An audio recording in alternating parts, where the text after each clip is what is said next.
আটা কিংবা ময়দা দিয়ে নয়, শুধুমাত্র বেসন দিয়ে তৈরি করে নিন এই দুর্দান্ত রেসিপিটি।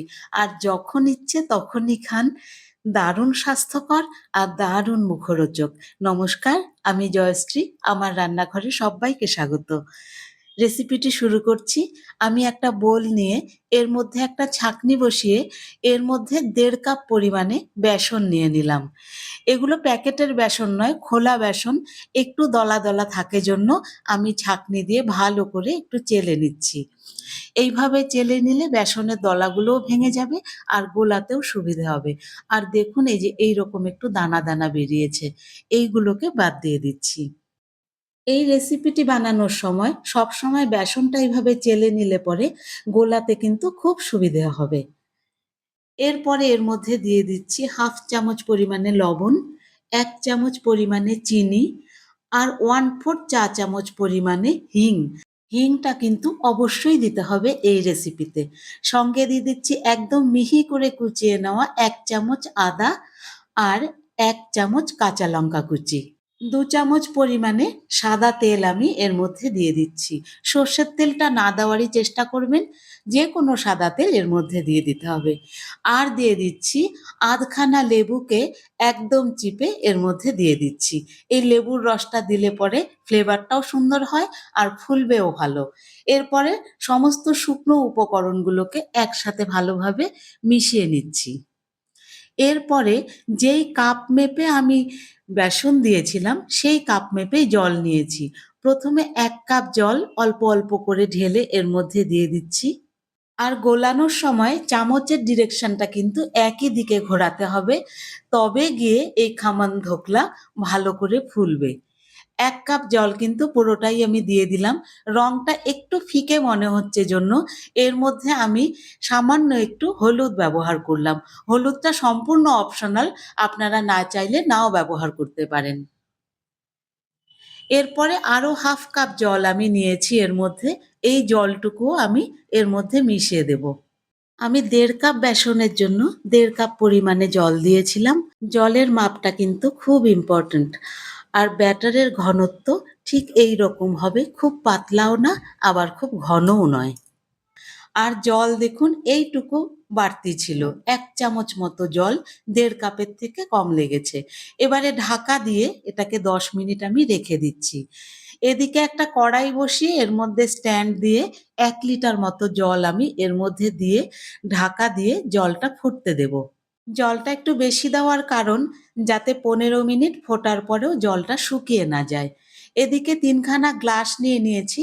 এই গ্লাসগুলোর মধ্যে আমি একটু ব্রাশ দিয়ে তেল লাগিয়ে নিচ্ছি। তাতে করে এই খামান ধোকলাগুলো এর মধ্যে আটকে যাবে না।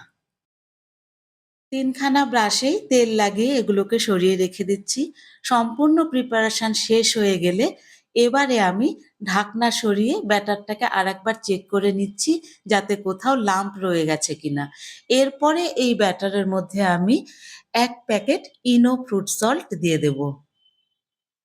কেউ চাইলে বেকিং পাউডার আর বেকিং সোডা মিশিয়েও ব্যবহার করতে পারেন, তবে সবচাইতে ভালো হবে ইনো ফ্রুট সল্ট দিলে পরে। ইনোটা দিয়ে ভালো করে একটু গুলিয়ে নেব, তবে বেশিক্ষণ কিন্তু খোলা অবস্থায় ইনো দেওয়ার পরে রাখবো না।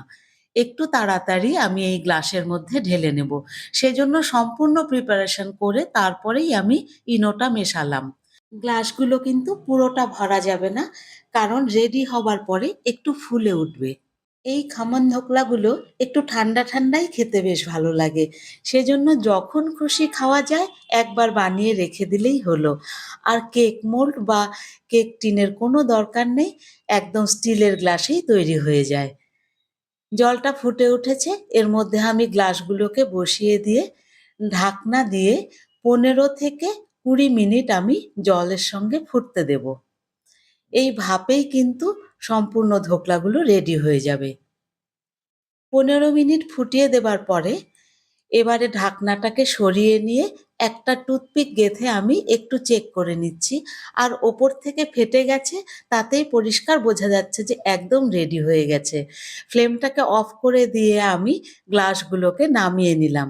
এবার গ্লাসগুলোকে একটু ঠান্ডা হতে দেব।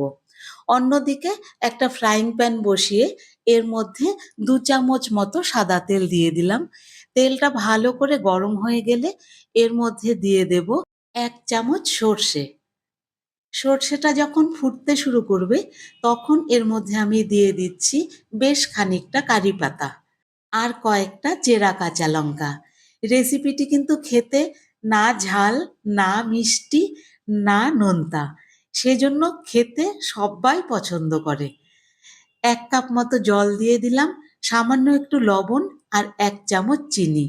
এবারে জলটার সঙ্গে এই সমস্ত উপকরণকে ৫ থেকে ৬ মিনিট ফুটিয়ে নিয়ে একটু ঘন হয়ে গেলে তারপরে নামিয়ে নেব।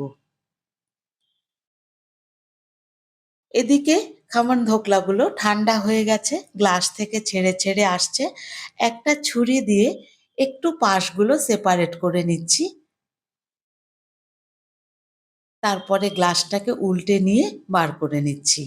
একেবারে নরম তুলোর মতো স্পঞ্জি হয় কিন্তু এই খামানগুলো খেতে। সবগুলো গ্লাস থেকে এইভাবে বার করে নিচ্ছি। সব ধোকলাগুলোকে বার করে একটু ছুরি দিয়ে পাতলা পাতলা করে কেটে নিচ্ছি। অবশ্যই আপনারা আপনাদের পছন্দ মতো শেপে কেটে নিতে পারেন। একখানা দেখাচ্ছি দেখুন, অসংখ্য ছিদ্রযুক্ত কিন্তু হয়েছে ধোকলাগুলো। ঠান্ডা হয়ে যাবার পরে ধোকলাগুলো কিন্তু বেশ ড্রাই হয়। সেজন্য জল ফুটিয়ে যে সসটা বানিয়ে রাখলাম, সেই চিনি, লবণ আর কারি পাতার ফ্লেভারের সসটাকে আমি এর ওপর দিয়ে ছড়িয়ে দেব। এতে করে ধোকলাগুলো ড্রাই হবে না, আর খেতেও দারুণ লাগবে, আর গন্ধটাও অসাধারণ হবে।